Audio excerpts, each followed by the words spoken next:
Paul and Tanya first bumped into each other at a trivia night, both having been roped in by mutual friends to join the same team. From the get-go, Paul was drawn to Tanya's quiet grace and thoughtful nature. It didn't take long, barely a week, before sparks flew and they dove headfirst into a whirlwind romance. In a move that left their friends and family stunned, the couple tied the knot just 3 months later.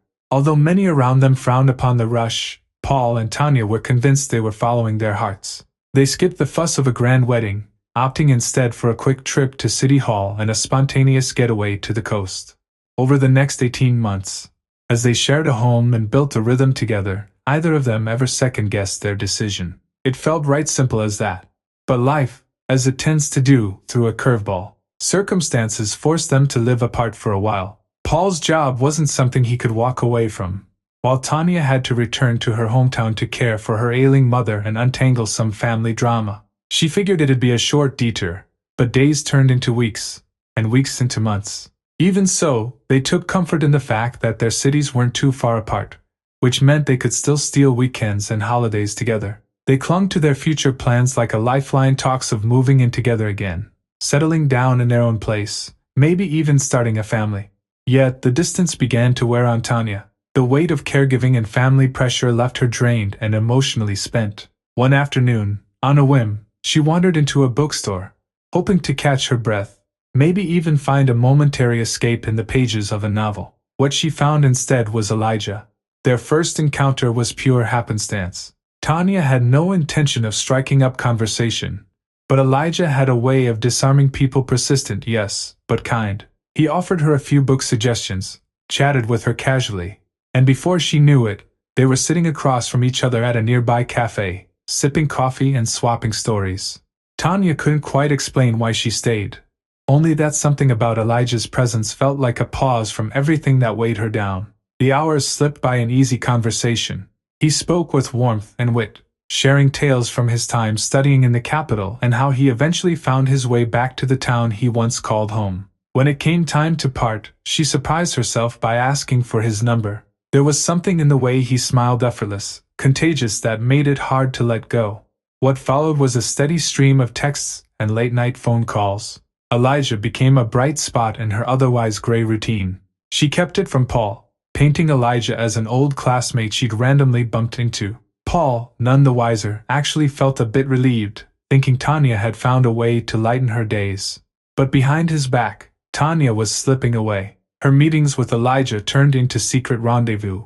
He'd take her out for coffee, bring her thoughtful little gifts, mostly books, and once, he drove her out to a quiet spot by the water just in time to catch the sunset. As they sat talking beneath the slowly darkening sky, something shifted. Tanya found herself wanting to kiss him, and she didn't fight the urge. From that evening on, things between them crossed the line. What had started as a friendship veiled in harmless distraction turned into something far more intimate.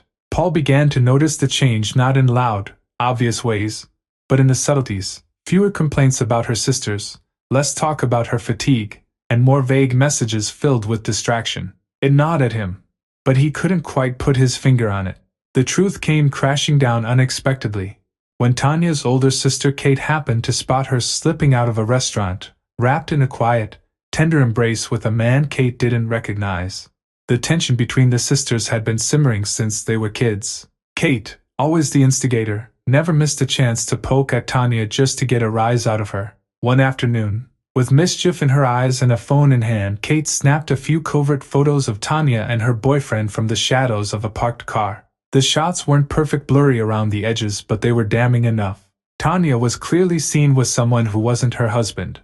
Wasting no time, Kate sent the pictures straight to Paul. Not long after, his name lit up her phone screen. "Who's that?" he asked, clearly shaken by what he'd seen. Kate's reply dripped with sarcasm. "Isn't that your darling wife?" Paul didn't appreciate the snide tone. He cut the call short and stared hard at the images, hoping, praying that his gut was wrong. But the uneasy feeling in his chest kept gnawing at him. Something was off, and he couldn't ignore it anymore.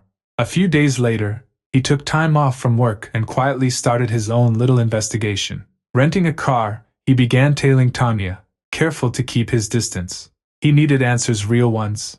He trailed her discreetly, watching from afar as she went about her day. Eventually, she ended up at a restaurant, and Paul stayed parked outside, watching through the wide, glass windows. Sure enough, she joined the same man from the pictures, greeting him with a kiss that made Paul's stomach twist. They looked happy, too happy, laughing, leaning close, scanning the menu together like they did this often. That was it. Paul couldn't take another second of it. He got out of the car and strode into the restaurant like a man on a mission.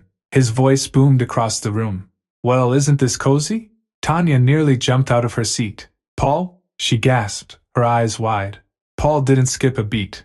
He turned to the man and extended his hand stiffly. Paul, Tanya's husband. Nice to meet you. Elijah froze, completely blindsided. His eyes darted from Paul to Tanya and back again, his mouth opening and closing, unable to form a single word. A hush swept through the restaurant as nearby diners paused, forks hovering midair, their attention now glued to the unfolding drama. Tanya's face turned bright red. Without a word, she grabbed her purse and bolted out the door. Paul and Elijah rushed after her, but Elijah vanished somewhere into the crowd, leaving Paul alone with his wife. Wait, Paul called after her, catching up. We need to talk. Reluctantly, Tanya nodded, and they got into the car. The air between them was thick with tension. Once the doors shut, Paul turned to her, his voice tight. Why, Tanya? Just tell me. Why did you lie to me? She said nothing, just shrugged, eyes cast down. That silent shrug was the last straw. The rage he tried to bottle up finally spilled over. Do you love me? He asked, his voice quieter than before, almost tentative. Once again, Tanya simply shrugged, that same indifferent gesture hanging in the air between them. It stung, leaving Paul feeling more perplexed than ever. How could anyone be so unsure about something so basic? To him, there were only two options, yes or no. And if she couldn't give him a definitive answer, then it was as clear as day it was a no. He couldn't shake the feeling that Tanya was too scared to admit the truth. I understand everything, Paul muttered, and the words sounded like a quiet revelation. He started the car and drove towards Tanya's parents' house. Strangely enough, he felt a sense of calmness that he had never expected. It was as if a weight he had never suspected had finally been lifted from his shoulders. For the first time, he thought that maybe their entire marriage had been a mistake. And now, after everything that had happened, it seemed to him that reality was showing him how true it was. He told Tanya that he'd bring her things over next weekend and suggested they head to the registry office to start the divorce process. Tanya didn't say anything, she just nodded, her silence almost a form of agreement.